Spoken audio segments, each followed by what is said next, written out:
Hello students, gravity के e learning programme में आप सभी का स्वागत है। आप लोग दानिश सर के साथ फिजिक्स पढ़ रहे हैं।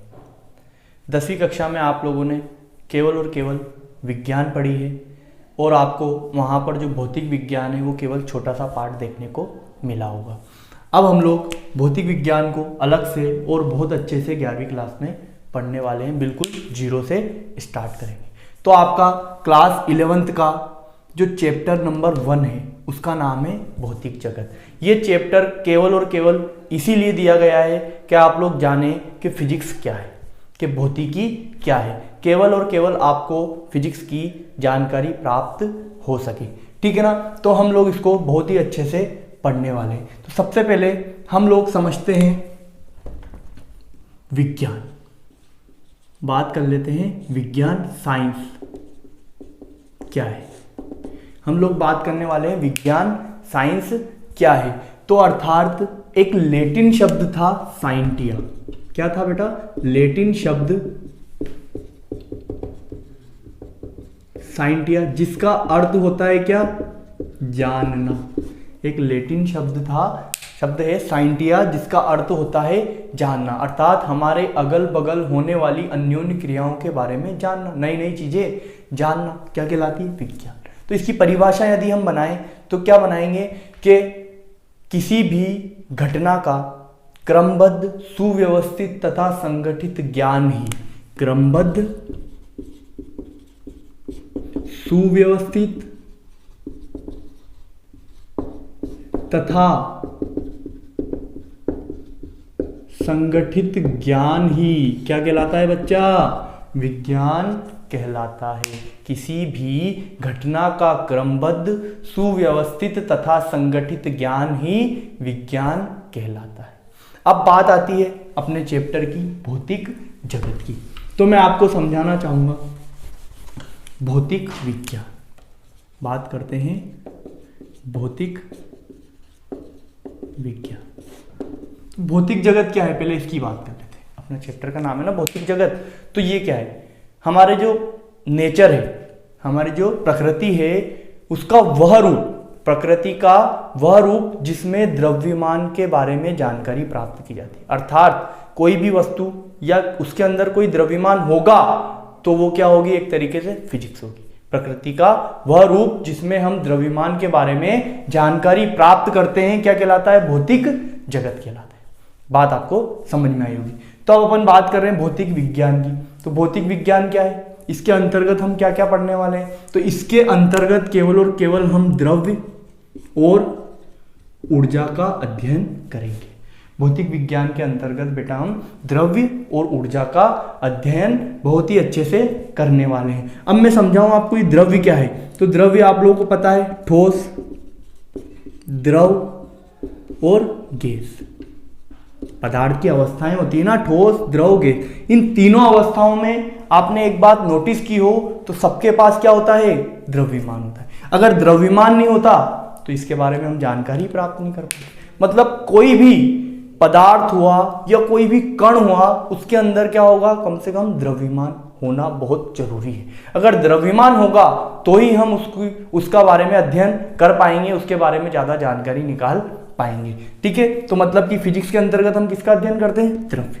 दूसरी बात ऊर्जा, अर्थात द्रव्य और ऊर्जा की अन्योन्य क्रियाओं का अध्ययन किया जाता है। भौतिक विज्ञान के अंतर्गत द्रव्य तथा ऊर्जाओं की अन्योन्य क्रियाओं का अध्ययन किया जाता है। तो बच्चे ये ऊर्जा क्या है? कार्य करने की क्षमता ही क्या कहलाती है? ऊर्जा कहलाती है। कार्य करने की क्षमता ही क्या कहलाती है? ऊर्जा कहलाती है। और द्रव्यमान और ऊर्जा में एक संबंध अल्बर्ट आइंस्टीन ने दिखा दिया है, E बराबर mc स्क्वायर।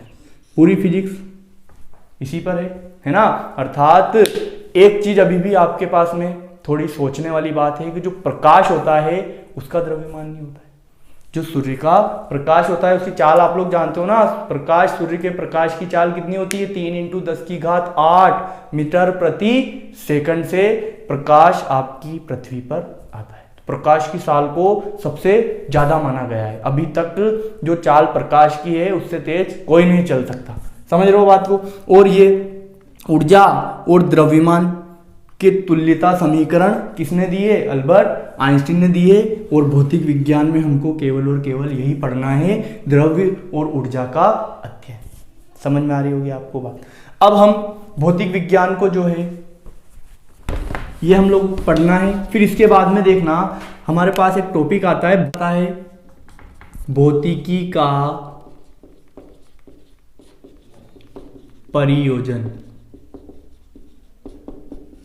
मतलब कि भौतिक विज्ञान को कितने भागों में बांटा गया है, अर्थात भौतिकी की क्या क्या शाखाएं हैं। तो हम लोग देखने वाले हैं भौतिक विज्ञान को मुख्यतः दो भागों में बांटा गया है। पहली है आपके पास में स्थूल भौतिकी,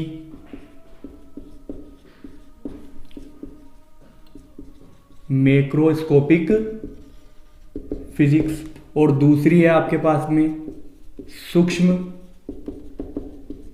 भौतिकी, माइक्रोस्कोपिक फिजिक्स। ठीक है, तो स्थूल भौतिकी, मैक्रोस्कोपिक फिजिक्स और सूक्ष्म भौतिकी, माइक्रोस्कोपिक फिजिक्स। अब ये जो स्थूल भौतिकी है इसकी भी मुख्य शाखाएं हैं, जिसमें पहली आपके पास में आती है यांत्रिकी, दूसरी आपके पास में आती है तरंग एवं ध्वनि, तीसरी आपके पास में आती है ऊष्मा गतिकी, चौथी आपके पास में आती है विद्युत चुंबकी, पांचवी आपके पास में आती है ऑप्टिक्स प्रकाशिकी। ठीक है, तो ये जो तीन जो शाखाएं हैं इसकी ये आप लोग पढ़ोगे 11th क्लास में, और इसकी ये जो दो शाखाएं हैं ये आप लोग पढ़ोगे 12th क्लास में।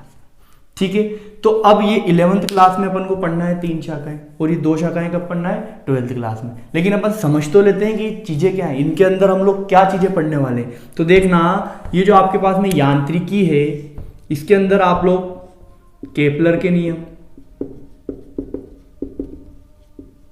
अरे स्थूल फिजिक्स है ना, मैक्रो यानी कि बड़ी बड़ी, जो हम लोग अच्छे तरीके से उसको सामान्य कर सकते हैं। जैसे कि आपके ब्रह्मांड में पृथ्वी जो है सूर्य के चारों ओर चक्कर लगा रही है, चंद्रमा जो है पृथ्वी के चारों ओर चक्कर लगा रहा है। कुछ केपलर ने अपने ऐसे ही नियम दिए थे, अर्थात पृथ्वी सूर्य के चारों ओर दीर्घवृत्ताकार कक्षा में चक्कर लगाती है। तो ये सारी बातों का अध्ययन हम लोग किसके अंदर करेंगे? स्थूल फिजिक्स के अंतर्गत यांत्रिकी में करने वाले। बहुत ही बड़ा पार्ट है ये, मैकेनिक्स फिजिक्स का बहुत ही बड़ा और बहुत ही अच्छा पार्ट है। ठीक है, दूसरी बात न्यूटन के गुरुत्वाकर्षण के नियम, न्यूटन का गुरुत्वाकर्षण का नियम, गैलीलियो का नियम, ये सारी बातें हम लोग यांत्रिकी के अंतर्गत करने वाले हैं। संवेग हुआ, आपका आवेग हुआ, ऊर्जा के बारे में, द्रव्यमान के बारे में, सब द्रव्यमान बेस नियम। ठीक है, यदि द्रव्यमान ना हो तो ये नियम संभव ही ना है। समझ लो। और मैंने शुरू में आपको परिभाषा बताई है, भौतिक जगत क्या है? जिस वस्तु का द्रव्यमान है, अर्थात उस द्रव्यमान के बारे में हम लोग जानकारी प्राप्त कर सकते हैं, वही क्या है? भौतिक जगत है। नेचर का वह रूप जिसमें द्रव्यमान जड़त्व का अस्तित्व हो। क्लियर है ना बात? क्या है? भौतिक जगत है। बात करते हैं हम तरंग और ध्वनि। हम लोग अनुप्रस्थ तरंगे, अनुदैर्ध्य तरंगे, ये सारी तरंगों के बारे में जो भी अध्ययन है वो काय के अंदर करेंगे? तरंग और ध्वनि के बारे में सारा अध्ययन हम लोग काय के अंदर करेंगे? तरंग एवं ध्वनि में। ऊष्मा गतिकी में हम लोग ताप, ऊष्मा, क्यूरी का नियम, आपके पास में आ जाता है थर्मामीटर, आ जाता है रेफ्रिजरेटर, आ जाता है। ठीक है, भाप का इंजन जो किसने दिया था? हम लोग जेम्स बॉन्ड ने जो आपका दिया था। उसके बाद में ये सारी चीजें हम लोग किसके अंदर पढ़ने वाले हैं? ऊष्मा गतिकी में पढ़ने वाले हैं। केवल और केवल मैं आपको इन चीजों का इंट्रोडक्शन दे रहा हूँ, ये सारी चीजें पढ़ाने वाला हूँ। देखना बहुत मजा आने वाला है हम लोग को। तो फिर आगे देखेंगे हम लोग विद्युत चुंबकी, जैसे कि आवेश के बारे में, आवेश के बारे में है ना, विद्युत धारा के बारे में, और क्या किरचॉफ के नियम, वोल्ट मीटर, अमीटर, ये सारी चीजें हम लोग विद्युत चुंबकी के अंतर्गत बात करने वाले। प्रकाशिकी के अंतर्गत आप लोग 10वीं क्लास में ही पढ़ चुके हो थोड़ा बहुत, तो दर्पण हुआ है ना, लेंस हुए, उसके बाद में प्रकाश का प्रिज्म पर आकर 7 रंगों में विघटित होना, इंद्रधनुष का बनना, तारों का टिमटिमाना, ये सब बातें हम लोग काय के अंदर करेंगे? प्रकाशिकी के अंतर्गत करेंगे। तो आशा करता हूँ आप लोग को ये सारे भाग समझ में आए होंगे कि हम लोग स्थूल फिजिक्स में क्या क्या पढ़ने वाले हैं। ठीक है, इसके बाद में मैं आपको बता दूं कि सूक्ष्म फिजिक्स, सूक्ष्म भौतिकी, माइक्रो फिजिक्स के अंतर्गत हम लोग क्या, सूक्ष्म नाम में ही सूक्ष्म छोटा लगा हुआ है, तो इसके अंतर्गत हम लोग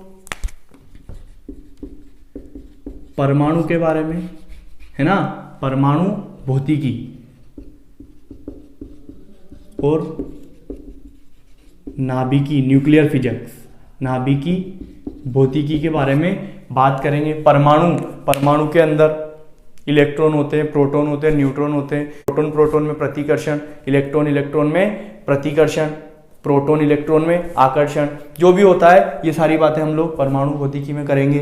नाभिकी भौतिकी में केवल और केवल नाभिक की बात करेंगे, और छोटा नाभिक पे जाएंगे, नाभिक का जुड़ना, नाभिकी संलयन, नाभिक का विघटित होना, नाभिकी विखंडन, परमाणु बम कैसे बनता है, ये सारी बातें हम लोग नाभिकी न्यूक्लियर फिजिक्स के अंतर्गत करते हैं। तो ये आपको समझ में आया होगा, सूक्ष्म भौतिकी के अंतर्गत हम लोग ये बातें करने वाले हैं। ठीक है, तो भौतिकी का प्रयोजन आप लोगों का अच्छे से क्लियर हो जाना चाहिए कि भौतिक को, फिजिक्स को हम लोगों को कैसे कैसे भागों में बांटकर पढ़ना है, सभी जानकारी हम लोग लेंगे। ठीक है, तो भौतिक जगत चैप्टर ही आपका यही है कि आपको पता चले कि फिजिक्स क्या है, हम लोगों को आगे क्या क्या पढ़ना है। ठीक है, इसके बाद में हम लोगों का जो नेक्स्ट टॉपिक आता है भौतिक विज्ञान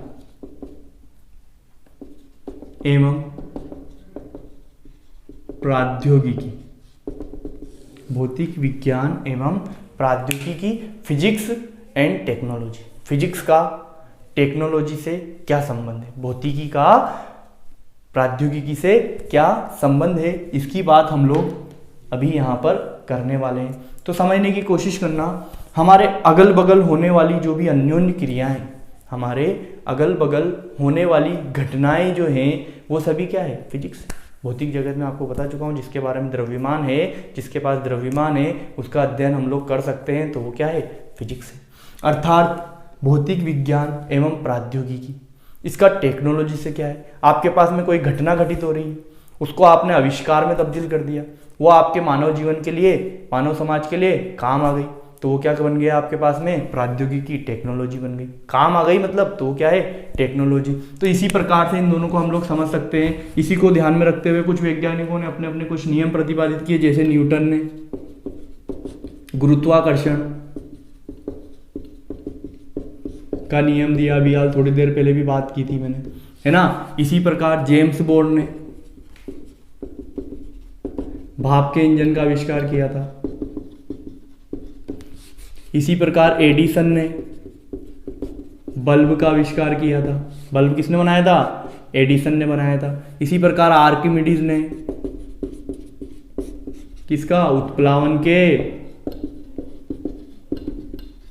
नियम दिए थे। ये सारी चीजें बताऊंगा भी सही आपको मैं, डरने की बिल्कुल भी आवश्यकता नहीं है, लेकिन ये क्या है, आविष्कार। ठीक है, किसने, न्यूटन ने आविष्कार दिए, फिर ये आपके दैनिक जीवन में काम आए, तो इकाई में चेंज हो गए, टेक्नोलॉजी कहला गए। समझ रहे हो बात को। जैसे कि पहले आपके पास में बहुत बड़ा कंप्यूटर हुआ करता था, कमरे के आकार का, धीरे धीरे टेक्नोलॉजी बढ़ती गई, आविष्कार होते गए, नई नई चीजें आती गई, और बढ़ते बढ़ते आपके पास वो एक छोटे मोबाइल में तब्दील हो गया। आप लोग आज एक फोन में भी सारे काम कर सकते हो। तो उसी प्रकार से भौतिक विज्ञान और टेक्नोलॉजी का संबंध है। अर्थात आपने कोई घटना घटित हो गई और उसको मानव समाज के लिए कोई उपयोग ना आई वो, तो आपकी वो घटना बेकार है। समझ रहे हो ना, टेक्नोलॉजी नहीं कहलाएगी। मतलब कोई भी विज्ञान तब तक सार्थक नहीं माना जा सकता, कोई भी विज्ञान तब तक सार्थक नहीं माना जा सकता जब तक कि उसका मानव समाज के लिए कोई उपयोग ना हो। समझ रहे हो ना बात को। तो ये चीज आप लोगों के क्लियर हो जानी चाहिए। अब अपन बात कर लेते हैं प्रकृति में मूल बलों की। तो देखेंगे प्रकृति में मूल बल क्या है। प्रकृति में मूल बल, जो प्रकृति स्वयं लगा रही है, हम लोग नहीं लगा रहे हैं ना, जो प्रकृति स्वयं लगा रही है वो क्या है, प्रकृति में मूल बल है। और मूल बल को समझने से पहले हम लोग बल की परिभाषा समझ लेते हैं कि बल क्या है, तभी तो मूल बल की बात करेंगे। बल होता क्या है, अर्थात बल वह धक्का या खिंचाव है, बल वह धक्का या खिंचाव है जो एक वस्तु द्वारा दूसरी वस्तु पर, बल वह धक्का या खिंचाव है जो एक वस्तु द्वारा दूसरी वस्तु पर आरोपित किया जाता है या इस वस्तु द्वारा उसका अनुभव किया जाता है। क्या कहलाता है? बल कहलाता है। अर्थात बल F बराबर m इंटू ए, द्रव्यमान इंटू त्वरण के गुणनफल को ही क्या कहते हैं हम लोग? बल कहते हैं। ठीक है, तो प्रकृति में मूल बल की हम लोग बात करने जा रहे हैं, तो वो कितने हैं? 4 है। प्रकृति में मूल बल कितने हैं बेटा? 4 है। पहला हो गया आपके पास में गुरुत्वाकर्षण, गुरुत्वाकर्षण बल, ठीक है ना। दूसरा हो गया आपके पास में विद्युत चुंबकीय बल। तीसरा हो गया आपके पास में प्रबल नाभिकीय बल। चौथा हो गया आपके पास में दुर्बल नाभिकीय बल, या इसको आप क्षीण बल भी कह सकते हो। ठीक है, तो आप लोग इन दोनों बलों के तो अपन इन बलों को थोड़ा बहुत समझ लेते हैं। ठीक है, क्या है गुरुत्वाकर्षण बल? क्या है? अर्थात न्यूटन भाई साहब ने दिया था गुरुत्वाकर्षण बल की बात। इन्होंने कहा था यदि कोई दो द्रव्यमान m1 व m2 की वस्तुएं r दूरी पर रखी हो तो उनके मध्य एक आकर्षण बल लगता है। क्या बोला था इन्होंने? कोई दो द्रव्यमान की वस्तुएं, अलग अलग द्रव्यमान, समान भी हो सकता है, कोई वस्तुएं जिनके पास क्या हो? द्रव्यमान हो, कितनी दूरी पर रखी हो? r दूरी पर रखी हो तो उनके मध्य एक आकर्षण बल लगता है। उस बल को ही क्या बोल दिया उन्होंने? गुरुत्वाकर्षण बल कहते हैं। उसका मान क्या होता है? F इज प्रोपोर्शनल टू, जो F जो होता है वो समानुपाती होता है इन दोनों द्रव्यमानों के गुणनफल के। अर्थात F जो होता है वो व्युत्क्रमानुपाती होता है इनकी बीच की दूरी के वर्ग के। इसको सम्मिलित रूप से लिखें तो F is proportional to m1 m2 upon r square, या F बराबर समानुपाती का चिन्ह हटेगा तो क्या आएगा? G m1 m2 बटा r स्क्वायर। यहाँ G क्या है? गुरुत्वाकर्षण सार्वत्रिक नियतांक, जिसका मान क्या होता है? 6.67 into 10 to the power minus 11 newton into metre square प्रति किलोग्राम स्क्वायर इसका मात्रक होता है। ये सब बात हम लोग आगे बहुत अच्छे से पढ़ने वाले हैं। इसका पूरा चैप्टर है गुरुत्वाकर्षण का अपने पास, ठीक है ना। तो अभी तो ये समझो गुरुत्वाकर्षण बल क्या है? ये अर्थात दो वस्तुएं एक दूसरे को क्या करती है? आकर्षित करती है, और उस आकर्षण बल को, जिसकी वजह से आकर्षित कर रही है, उस आकर्षण बल को ही हम लोग क्या नाम दे देते हैं? गुरुत्वाकर्षण बल। बात करते हैं विद्युत चुंबकीय बल। इसी प्रकार, इसी नियम के अकॉर्डिंग फैराडे ने अपना एक नियम दिया कि दो आवेश समान आवेश भी हो सकते हैं और दोनों असमान भी हो सकते हैं, ना। समान परिमाण और के विपरीत आवेश, समान परिमाण के ले लो या अलग अलग भी ले सकते हैं, कोई ऐसी कोई दिक्कत नहीं है, ना। कितनी दूरी पर रखे हों? r दूरी पर रखे हों तो उनके मध्य लगने वाला विद्युत चुंबकीय बल जो होता है ना, वो होता है उन दोनों आवेशों के गुणनफल के, Q1 और Q2 बोल सकते हैं इसको अपन, तथा उनकी बीच की दूरी के वर्ग के व्युत्क्रमानुपाती, या F बराबर समानुपाती का चिन्ह हटाएंगे, नियतांक आएगा K Q1 Q2 upon r square. इसी नियम से लगभग समान ही है। इस नियम को अपन क्या कहते हैं? विद्युत चुंबकीय बल। ये बहुत ही दुर्बल बल कह सकते हैं इसको अपन, इतना ज्यादा प्रबल नहीं है, ठीक है। तो अब समझेंगे अपन। तो ये बल तो केवल कौन सा है? आकर्षण है। लेकिन ये वाला बल जो है आपका कैसा है? आकर्षण भी हो सकता है, प्रतिकर्षण भी हो सकता है। क्यों? समान आवेश होंगे तो क्या दिखाएंगे? प्रतिकर्षण दिखाएंगे। और यदि ये दोनों असमान आवेश होंगे, विजातीय आवेश होंगे तो क्या दिखाएंगे? ये आकर्षण दिखाएंगे। इसकी चर्चा अपन 12th क्लास में बहुत ही ज्यादा अच्छे से, बहुत ही डिटेल में पढ़ेंगे इसको अपन। बात करते हैं अपन इसकी प्रबल नाभिकीय बल। इसको समझना, इसको समझाता हूं।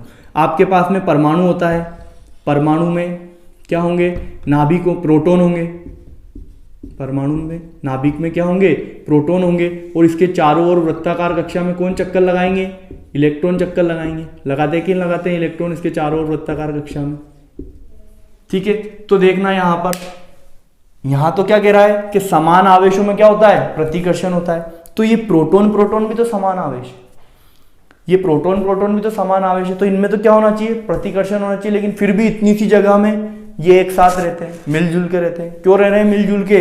क्योंकि इनके मध्य कोई ना कोई बल लग रहा होगा जिसकी वजह से ये क्या है, मिलजुल के रह रहे हैं। उस बल को ही अपन क्या कहते हैं, प्रबल नाभिकी बल कहते हैं, जिसकी वजह से कैसे रह रहे हैं, मिलजुल के।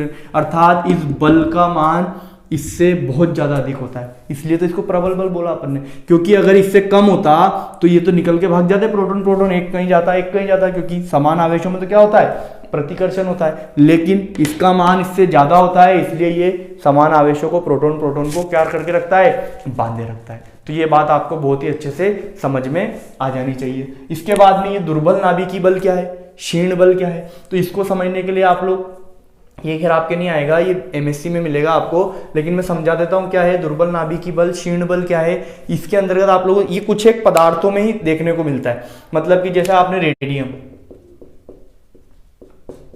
जो चमकता है देखा होगा आप लोगों ने, आप लोग अपनी गाड़ी वाड़ी के ऊपर लगवाते होंगे, जो अंधेरे में भी कैसा होता है, चमकता है। तो वो चमकता क्यों है, क्योंकि वह जो रेडियम होता है वो अपने में से बीटा कणों का क्या करता है, क्षय करता है। अर्थात बीटा कण उसमें से लगातार निरंतर रूप से निकलते रहते हैं, जिसकी वजह से वो चमकता हुआ दिखाई देता है अंधेरे में भी। तो समझना, इसके अंदर से बीटा कण रखे रखे ही क्यों निकल रहे, मतलब कि इसके अंदर कोई ऐसा कमजोर बल है जो उन कणों को बांध कर नहीं रख पा रहा है ना, जो उन कणों को बांध कर नहीं रख पा रहा है, जिसकी वजह से वो बीटा कण क्या हो रहा है, बार बार निकल रहा है और वो चमकता हुआ दिखाई दे रहा है।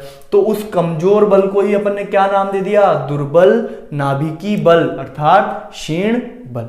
तो आप लोगों को ये प्रकृति में जो मूल बल है चार, वो बहुत अच्छे से समझ में आ जाने चाहिए। ठीक है, तो आज के लिए इतना काफी है। अगली वीडियो में हम लोग मात्रक एवं मापन के बारे में बात करेंगे। ये तो हमने समझा कि आपके फिजिक्स में आपको क्या क्या पढ़ना है और क्या क्या है और कैसे कैसे पढ़ना है। ठीक है, तो हम लोग नेक्स्ट वीडियो में मात्रक एवं मापन के बारे में बात करेंगे। तो आज के लिए इतना काफी है।